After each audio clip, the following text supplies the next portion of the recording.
So just like we did with our quarter curves, we are doing the same process with these orange peels, but rather than just adding one of these to our centerpiece, we have to add one on each side. And honestly, you do it the same way as you did with the quarter curve, okay? So you can take this first piece and either pin baste or glue baste it. The goal here is to have this flat end match up against here, right? To go all the way to the edge, not past right here. If it does go a little bit further, like if you're glue basting and it goes a little bit further, you'll trim it before you add on the other half. So let's just do this really quickly. We're going to do a little glue baste here. So see, this little tail is sticking out a little bit past there, so I will trim it before I add the next side after I've sewn it. Okay, that's ready to go. Do a whole stack of these and then get them to the machine and put them through, okay? Next step, I will show you how to iron this and then add the other side. Okay, my iron is heating up. I've got it on the hottest setting. I've turned off the steam. I don't really want steam for this because I don't really want to distort things. Chances are when you cut your orange peels, you cut them on the bias. If you're cutting them on an angle, that means they're cut on the bias and not straight up and down on your fabric, on the straight of grain. So if they're cut on the bias, you can see there's a bit of stretch to them, and I don't really want to overstretch these. So the best way to iron this first is to just finger press a little bit. The other thing I want to keep in mind is I still want to have this registration mark here to add the other side. So I don't want to over press and lose that spot. But I'm going to finger press in here. Okay, and I'm pressing the seam towards this outer piece.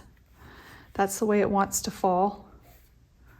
And then I'm going to take my iron and just press it straight down onto that seam.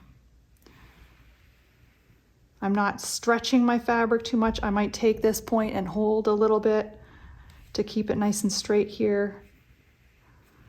Okay. So I'm not tugging, I'm not stretching it. I'm just giving it a nice flat press, all right? So that's the first side.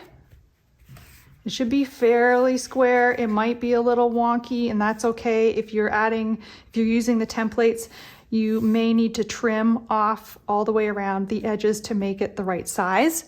But for now, we're ready to add the second half. So let's add the second half.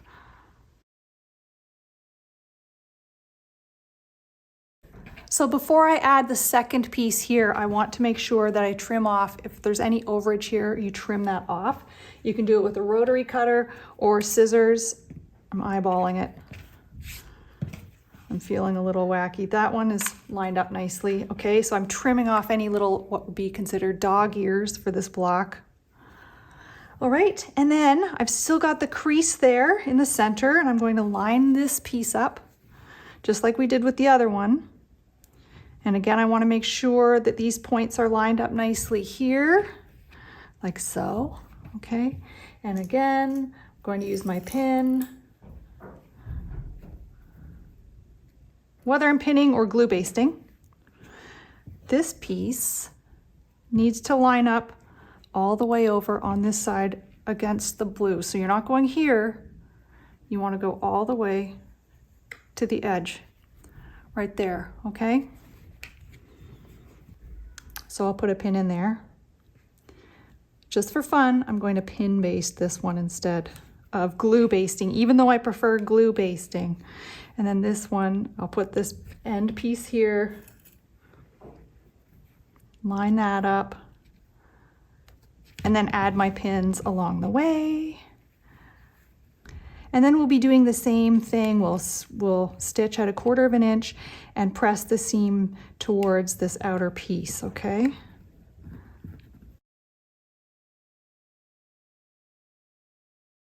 We have the other half sewn on, and again, I'm going to take this and I will finger press first and then iron nice and flat, like so, okay? Out towards the point. Now, here's something you might notice. You can see it happening with this one. because I cut on a bias too, I think it adds to this little, it almost gets a little, this one's not too bad, but some of the smaller ones too, you might see like it almost looks pillowy, right? Like kind of puffy. I'm not worried about it because as long as there aren't any pleats along here or little folds and it's still nice and flat, then once this gets into place and it gets quilted, it'll be fine. So you might notice a little bit of pillowing, like this is a bit puffy. Don't worry about it, okay? But you do want to take this and measure it, make sure it's 8.5 inches if you're making the large quilt, okay? So mine is exactly 8.5 inches. It's coming up a little short right there by 1/8 of an inch, but that's okay. We'll be able to fudge it once we get it in with all the other blocks. But if it's larger than 8.5 or 6.5, be sure to trim down. And unlike your quarter curves, with your quarter curves, you are only trimming on that one outer edge. When I look at this quarter curve, if it needs to be trimmed, I'm just trimming on these two sides. Because this piece I gave extra along the edge in that template. But for the orange peels, because you've got two of these pieces, you can trim all the way around to make it the right size, okay? So you'd be trimming down to 8.5 and you would be using the center of your orange peel to figure out how to keep it nice and centered. So the best way to do that would be, again, to use this fold that you already made. There's a 45-degree angle, and then you can go point to point,